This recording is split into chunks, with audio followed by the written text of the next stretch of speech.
जसे डोळे लावले ना दादा तिकडलं सगळं चित्र दिसलं होतं याचं नाव घ्या. त्याच्यानंतर आणखीन माझ्या घरात मुंबईमध्ये एक अनुभव घडला. तर घेऊन गेल्याच्या नंतर मग तिथं त्याला ती एक स्थान दिलं, पिंपळाचं जुनं झाड होतं तिथं स्थान दिलं.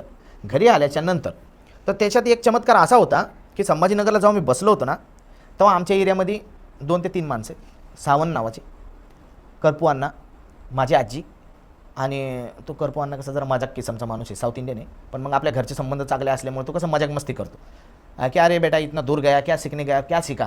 तो असं बोलायच्या नंतर मग मी म्हणलं खरंच ही आपली तोहीन होती ना. मग जसं आता तुम्ही मला जर बोलले एवढं काय येतं मग तू काय केलं आता इतक्या लांब बसून, तर मी म्हणलं उधर ही बैठो 2 मिनट में आपका कपडा कौन सा है, आप कितने लोग हो. आता ते मला माहीत नव्हते तिथं कोण कोण बसले.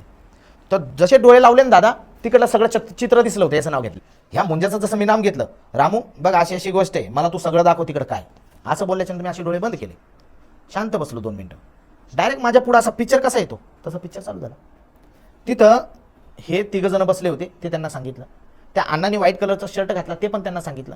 तो सावंत म्हणून माणूस होता, त्यांनी रेड कलरचा शर्ट घातला ते पण त्यांना सांगितलं. माझ्या आजीने पिवळी साडी घातली होती ती पण सांगितलं. हा व्हिडिओ पूर्ण पाहण्यासाठी बायोमध्ये लिंक दिलेली आहे, लिंकवर क्लिक करा आणि मिस्टर टॉक्स यूट्यूब चॅनलला जाऊन पूर्ण व्हिडिओ पहा.